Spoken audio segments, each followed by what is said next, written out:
Nuestra lectura va a ser en Lucas capítulo 7. Lucas capítulo 7. Gloria a Dios. Yo no voy a ser muy extensa, pero tengo que decir lo que el Señor puso en mi corazón. Amén. Gloria a Dios. Gloria al Señor.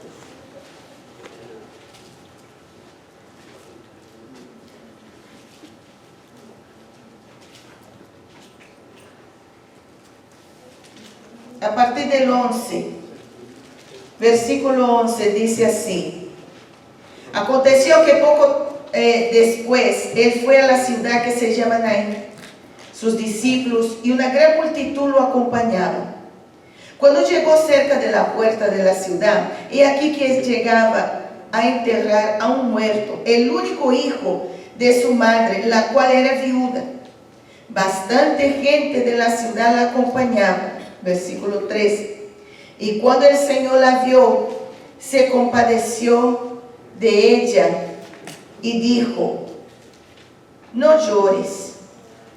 Luego se acercó y tocó el ataúd, y los que lo llevaban se detuvieron, y entonces le dijo: joven, a ti te digo, levántate. Entonces él, que había muerto, se sentó y comenzó a hablar. Y Jesús lo entregó a su madre. El temor se apoderó de todos y glorificaban a Dios diciendo: un gran profeta se ha levantado entre nosotros. Dios ha visitado a su pueblo. Y esto que se decía de él se difundió por toda Judea y por toda la tierra de alrededor. Padre, esa no es mi palabra sino la tuya. Señor, yo necesito escuchar tu voz una vez más. Espíritu Santo, que tú puedas ministrar a cada corazón en esta noche y que cada uno pueda entender lo que tú estás diciendo, porque Señor, esta palabra es palabra profética. Esta palabra, Señor, viene directamente de tu boca para tu iglesia. Por eso te pido, Señor, habla con tu pueblo en el nombre de Jesús. Amén. Pueden sentarse, hermanos, dando gloria a Dios y aleluya. Gloria a Jesús por la vida de cada uno de ustedes. Dios es bueno y es grande. Hermanos, el ministerio de Jesús era un ministerio muy activo, mismo porque él tenía apenas 3 años para cumplir este ministerio. Y tenía que usar su tiempo para hacer la obra a que él vino. Isaías 61, versículo 1, dice claramente: el Espíritu de Jehová, el Señor, está sobre mí, porque me ungió Jehová. Me ha enviado a predicar buenas nuevas a los abatidos, a vendar a los quebrantados de corazón, a publicar libertad y a los presos apertura de la cárcel. Gloria a Dios. Entonces esa era la tarea que el Señor tenía. Él tenía 3 años de ministerio para empezar y concluir este ministerio.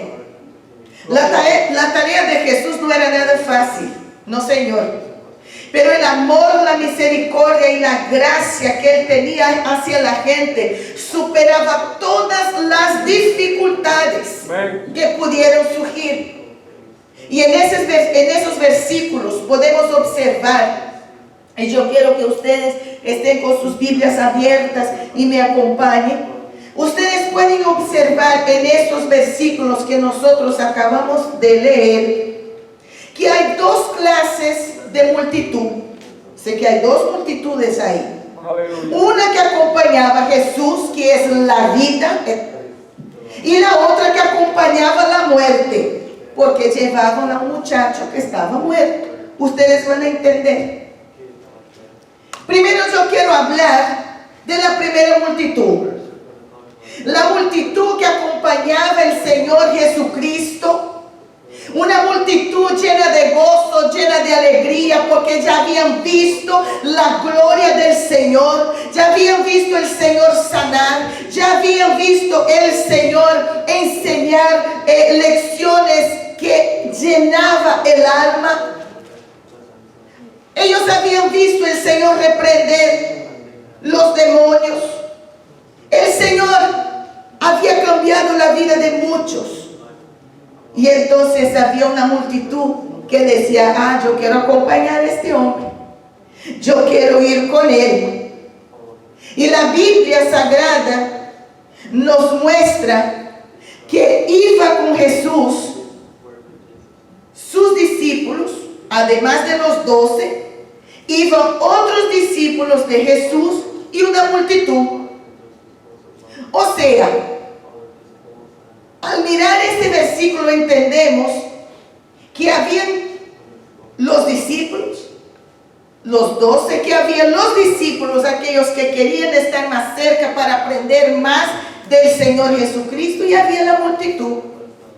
Y en la multitud muchas veces nosotros encontramos de todo un poco, ¿verdad?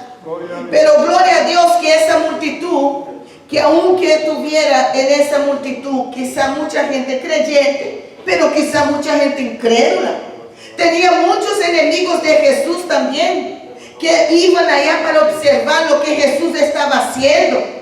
En la multitud había de todo, pero yo quiero creer que la mayoría de las personas que estaban siguiendo a Jesús en esta multitud eran personas que realmente querían conocer más del Señor Jesucristo. Por eso lo seguían, para estar más cerca de Él y aprender más de Él, porque Él tiene muchas cosas para enseñarnos. Aleluya. Pero nosotros tenemos que dar oídos a su voz para aprender lo que Él tiene a revelar en nuestras vidas. Si Él iba para la derecha, el pueblo iba. No voy a sacar mi mirada de Jesús porque me puedo perder. Hay mucha gente, si yo saco mi mirada de Él y Él se va para la derecha y de repente yo no veo y me voy para la izquierda, me pierdo. Entonces la gente tenía sus ojos puestos en Jesús, estaban enfocados en el Señor. No les importaba cuánto iban a caminar, si 1 milla, 2, 100 millas, no importaba. Lo que ellos querían era seguir a Jesús y estar cerca de Él. Entonces era una multitud alegre. Era una multitud feliz, porque dígame, nosotros pasamos tribulaciones, nosotros pasamos problemas, nosotros pasamos tristeza, nosotros a veces nos postramos y decimos, de aquí no salgo y de aquí nadie me saca, y nos cerramos en la caverna de nuestro cuarto y cerramos la puerta y nos quedamos allá y que llora y que llora y que llora y buscando y clamando. Pero hermanos, Dios habla. Aleluya. Si tú hablas con Dios, Dios habla contigo. Amén. Porque tú estás siguiendo al Señor. Tú estás siguiendo al Señor de cerca y Él conoce tu corazón como conoce el mío. Hermanos, tener la mirada puesta en Jesús. 3 puntos que yo quiero que ustedes tengan pendientes. Tener la mirada puesta en Jesús cambia nuestro senso de dirección. Cuando nosotros leemos en Hebreos capítulo 12, versículo 1 y 2, para que ustedes estén seguros de lo que estoy diciendo, está en la Biblia. Dice así, Hebreos 12, 1 y 2. Por lo tanto, nosotros también, teniendo en derredor una tan gran nube de testigos, despojémonos de todo peso del pecado que nos asedia y corramos con paciencia la carrera que tenemos por delante, puesto los ojos en Jesús. ¿Los ojos en quién? Puesto los ojos en Jesús, el autor y consumador de la fe. Entonces, cuando paramos y vemos ese versículo, entendemos que cuando ponemos la mirada en nuestro Señor, Él nos da dirección. Él nos hace ver las cosas que nosotros no podemos ver. Él nos lleva más allá. Él nos lleva más que 1 milla. Él dice, mira, tú has llegado hasta aquí, pero yo no te quiero aquí. que tú todavía no has visto, hay cosas que tú todavía no has conocido, que si tú caminas solamente una milla conmigo, tú no vas a descubrir. Pero yo quiero que tú camines 2, yo quiero que tú camines 3, yo quiero que tú camines cuantas millas fueran necesarias para que tú me conozcas y sepas quién yo soy. Gloria a Dios. Aleluya. Es así que la palabra nos enseña. No te detengas en el nombre de Jesús. Si Dios quiere que tú vayas más lejos con Él, vaya más lejos con Él. Porque Dios tiene cosas grandes y firmes que tú no sabes, pero que Él te quiere decir. Dios, Él cambia cuando ponemos la mirada en Él. Él cambia nuestro senso de dirección. Tenemos dirección en Él, aleluya. Segundo lugar, cuando ponemos la mirada en Cristo, nuestra perspectiva de Él cambia. No miramos a Jesús o no conocemos a Jesús solamente de oír hablar. No, Señor, aleluya. Pero nosotros conocemos a Jesús porque nuestros ojos de la fe lo pueden ver. Ustedes se acuerdan de Job. ¿Quién aquí no sabe lo que Job ha sufrido, lo que Job ha llorado? Pero la Biblia dice al final, cuando él ya estaba en el último de su tormento, de su prueba, él dijo al Señor: así es, Señor. Antes yo conocía a ti solo de escuchar hablar de ti, pero ahora mis ojos te ven. Esa es la diferencia. Cuando nosotros ponemos nuestros ojos en Cristo, joven no puso los ojos en sus amigos que lo criticaban, que lo juzgaban, que lo atormentaban. No, Señor. Él no puso sus ojos en su esposa que le dijo: maldice a ese Dios y muere. No, Señor. Él no puso los ojos en los problemas que él había pasado. No, Señor. Pero él buscó a Dios y Dios lo contestó. No fue quizá en el momento que él quería, pero llegó la respuesta. Uno clama y Dios responde. Uno pide y Dios atiende. Aleluya, bendito sea el Señor de la gloria. Tu perspectiva tiene que cambiar. Cuando nosotros leemos Juan 1:36, dice: y mirando a Jesús que andaba por allí, dijo: he aquí el Cordero de Dios. Juan lo miró y dice: espérate ahí. Ese hombre tiene algo diferente. Ese hombre no es igual a los demás. Espérate, ese es el Cordero de Dios. Y más adelante, cuando el Señor se acercó, Él dice: ese es el Cordero de Dios que quita el pecado del mundo. Entonces la perspectiva de Juan cambió. Él esperaba que viniera Jesús. Él esperaba que viniera el Mesías. Él escuchó los profetas que decían: va a venir. Pero de repente, cuando él estaba bautizando, ahí tomó un shock y dijo: mira, ese es aquel de que los profetas profetizaban. Es el Cordero de Dios que quita el pecado del mundo. Hermanos, empiecen esta noche mirar hacia el Señor, pero con una mirada de fe, una mirada diferente, una mirada de quien quiere realmente conocer a aquel que te ha salvado, aquel que te ha liberado del pecado, aquel que te ha hecho feliz, aunque los problemas lleguen. Ah, Señor.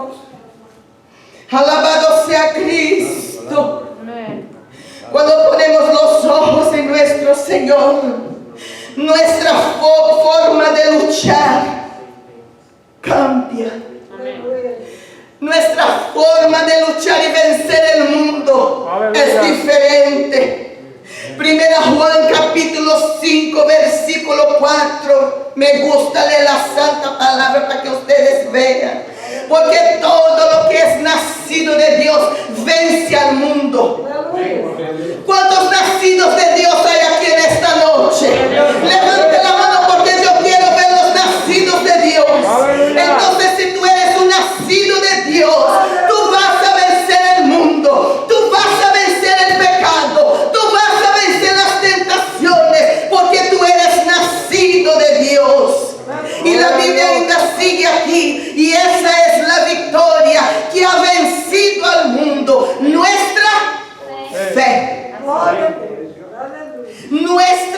fe. Aleluya. Hermanos, yo siempre digo a ustedes, y voy a volver a decir, el diablo lo que más busca es sacar la fe de uno. Porque la Biblia dice que sin fe es imposible agradar a Dios. Y si el enemigo consigue sacar tu fe, ¿cómo es que tú vas a agradar a Dios? Por eso en el nombre de Jesús, tú tienes el escudo de la fe. No dejes que ninguna saeta de Satanás venga a entrar en tu corazón para robar tu paz, para robar tu fe, para robar tu esperanza. Porque la fe, aleluya, puede mover las montañas. Amén. En eso que tenemos que estar firmes. Cuando tú miras a algo o a alguien, tú miras, pero tú estás enfocado. Espero que todos estén mirándome y estén bien enfocados. Aleluya. Sin abrir la boca. Que estén bien enfocados hoy. Y es justamente eso que nosotros no podemos perder. No podemos perder o tirar la mirada de nuestro Señor Jesucristo. Esté enfocado en el Señor. Ahí viene la multitud de problemas. Espérate ahí. Estoy lleno de problemas. Estoy lleno de angustia y de aflicción. Pero espérate ahí. Excuse me. Déjame pasar porque yo no puedo perder la mirada que tengo en el Señor. Porque si yo pierdo la mirada, porque estoy distraído con los problemas, yo no voy a llegar a ningún lugar. Porque si yo sigo a Cristo, yo estoy siguiendo a Cristo porque yo sé que Él está yendo a alguna parte y Él quiere que yo esté con Él cuando Él llegue. Aleluya. Aleluya. Necesitamos aprender, aleluya, que nuestra caminada es larga. Pero si es larga, continúe siguiendo a Jesús. No importa cuán larga sea, continúa siguiendo a Jesús. No desista. Muchas veces nos cansamos, pero siga el Señor igual, hermano, no desista. Aleluya. Mateo capítulo 11, versículo 29 dice: llevad mi yugo sobre vosotros y aprended de mí, que soy manso y humilde de corazón, y hallaréis descanso para vuestras almas. Está cansado, Jesús te da el descanso que tú necesitas. Pero pastora, el camino está lleno de piedras, de tropiezo. El camino, pastora, y cuando yo sigo adelante, me lastima los pies, y yo eso como que no me deja caminar. Pero está escrito en Efesios capítulo 6, versículo 15: y calzados los pies con el apresto del Evangelio de la paz. Tus pies tienen que estar calzados con el Evangelio. ¿El Evangelio qué es? El Evangelio es la palabra de Dios, es la vida de nuestro Señor Jesucristo. Si tus pies están calzados con este Evangelio, tú tienes zapato nuevo todos los días. Este zapato nunca se va a envejecer. Y no importa el terreno que tú pises, no importa cuán difícil sea, con este zapato nuevo, tú vas a pisar las piedras y no vas a sentir. Tú vas a pisar las espinas y tú no vas a sentir. Porque el Señor está guardando tus pies para que tú sigas caminando. Da gloria a Dios ahí, aleluya. Aleluya. Gloria a Dios. Está siendo perseguido. Continúe Aleluya. siguiendo a Jesús. Porque el Señor dijo que eso iba a pasar con nosotros. Sí, pastora, claro.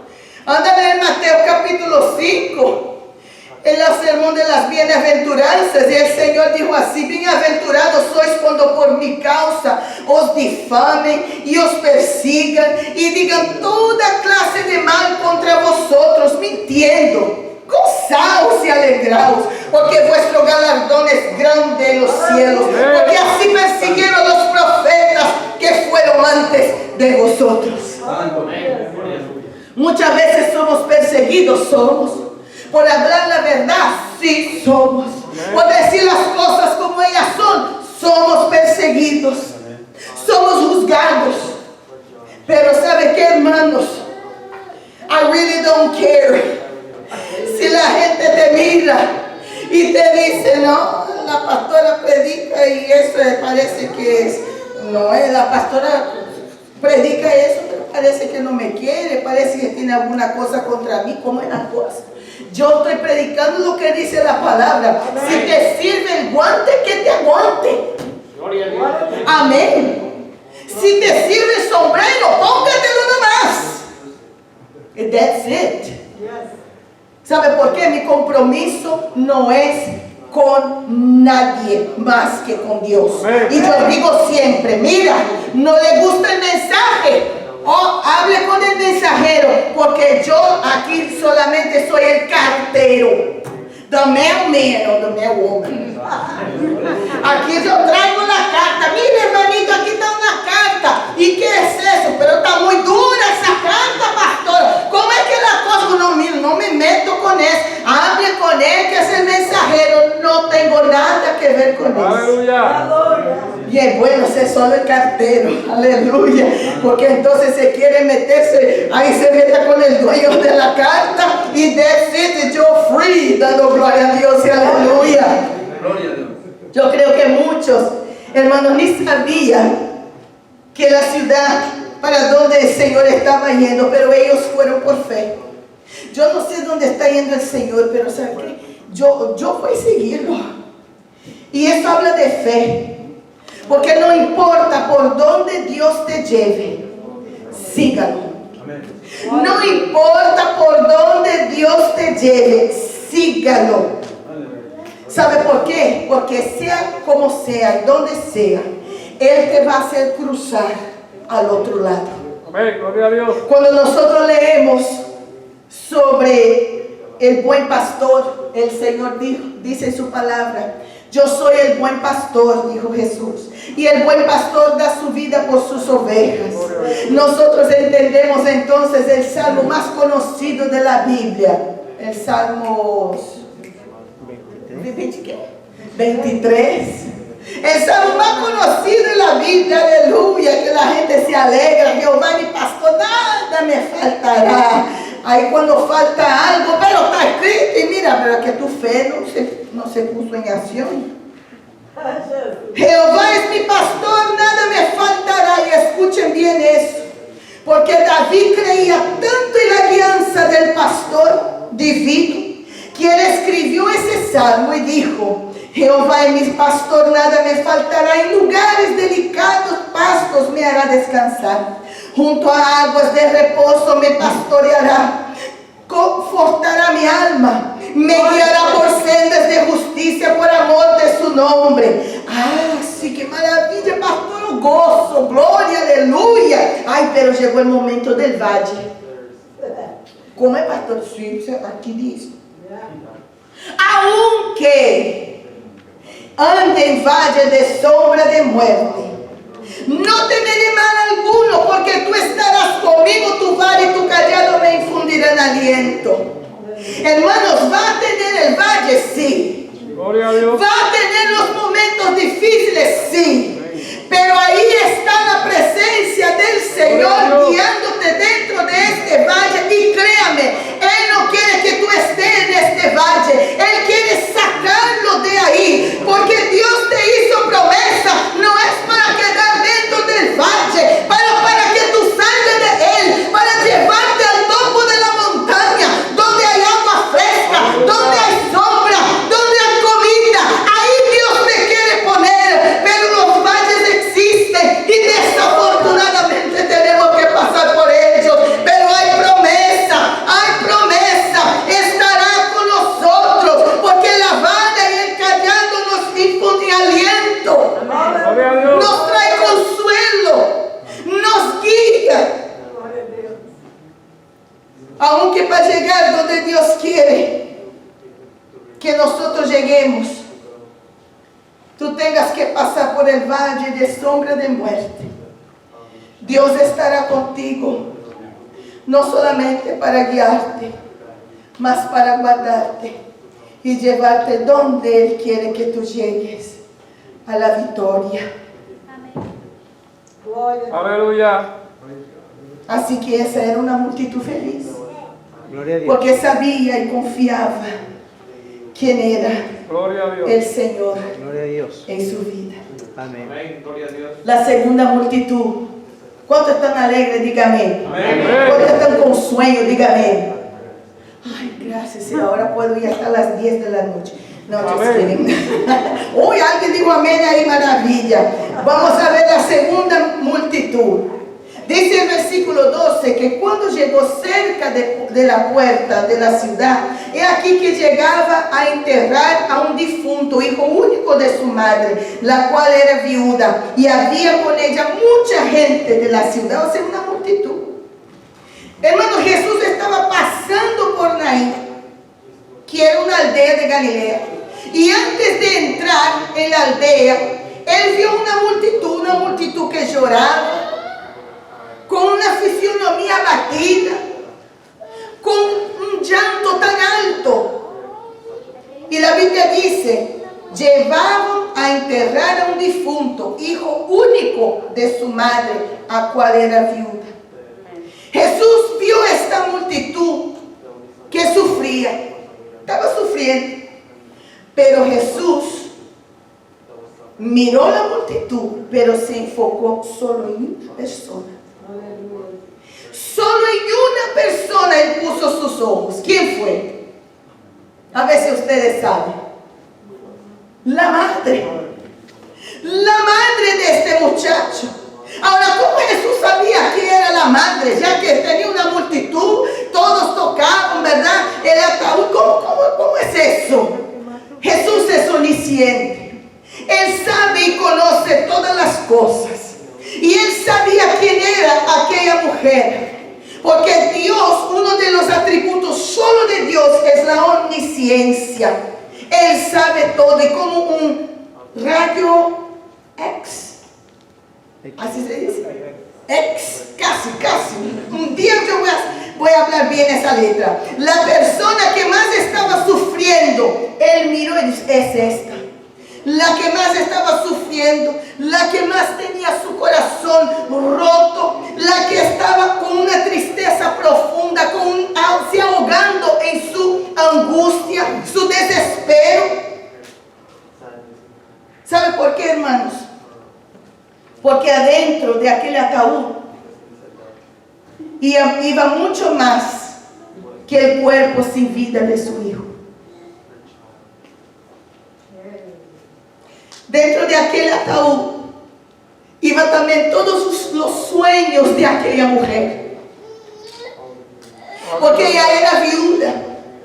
Y ella solamente tenía un hijo. Ella había pasado por el dolor de la pérdida de su esposo. Y ahora su esperanza estaba en su hijo para dar continuidad a la descendencia. Y de repente su hijo también muere. Y esta mujer queda desamparada. Entonces dentro de aquel ataúd iban también sus sueños, los sueños que ella tenía de ser quizá abuela. Se fue la esperanza de aquella mujer, se fue el cariño que ella recibía de su hijo y el cariño que ella daba a su hijo. Se fue el cuidado con que su hijo, el cuidado que su hijo tenía con ella, se fue, todo se fue. Aquella mujer estaba siendo enterrada emocionalmente junto con su hijo. Nadie le gustaría de hacer parte de una multitud así, ¿verdad que no? Una multitud tan adolorida, tan triste. Pero hay ocasiones en nuestra vida que sin percibir pasamos para el otro lado, para la otra multitud. Salimos de la multitud donde está Jesús, donde todo es fiesta y alegría, y nos pasamos a la multitud porque nosotros perdimos el enfoque. Jesús estaba allá y se mezcló la multitud y acabamos entrando en una multitud sin esperanza y sin sueños. una multitud que no nos va a llevar a ninguna parte. Y a medida que pasaba el tiempo, cada paso que ella daba, yo me imagino que se tornaban cada vez más pesados. Es como decir, no vamos tan rápido así. Yo quiero que sea bien despacito. Y las piernas de ella, quizás yo no quiero hacer eso. Y se iba volviendo más y más difícil acercarse al momento de enterrar a su hijo. Gloria a Dios. Pero cuando el Señor la vio, dice la Biblia, se compadeció de ella y dijo, no llores. ¿Sabe lo que es compadecer? Es sentir tristeza al ver padecer a alguien y desear aliviar el dolor o el sufrimiento. Compadecerse, sentir tristeza al ver padecer a alguien y desear aliviar su dolor y sufrimiento. Y la Biblia dice que el Señor sintió compasión de aquella mujer. Y esa compasión, esa tristeza que Él sintió por ella, Él dice, bueno, yo voy a resolver ese problema. Y una de las primeras cosas que Jesús le dijo, mire, venga acá, no llores. Yo creo que en la multitud nadie dijo a aquella mujer, no llores. Aleluya. Pero el único que podía y tenía y tiene el poder de decir no llores es nuestro Señor Jesucristo. Se lo digo por experiencia propia. Aleluya. Hace una semana muy difícil, pero Dios está maravilloso. Y Juan le dice, estás llorando, ya no llores. Y cuando él dice, ya no llores, lloré más, exactamente. Lloré más. Y ahí me tomé mi sábado con Dios. Me cerré en mi cuarto, no contesté teléfono, no hice nada. Era Dios y yo y yo y Dios y nadie más. Porque hay momentos que uno necesita eso. Y yo sé que el Señor habló a mi corazón y me ha traído el consuelo que yo necesitaba. Nadie, hermanos, contó la historia de aquella mujer para Jesús, pero él sabía que ella había perdido su esposo. Ella sabía que quien estaba ahí adentro de aquel ataúd era su hijo. Dios conoce tu historia. Dios conoce nuestra historia. Y antes mismo que nosotros existiéramos, Él ya conoció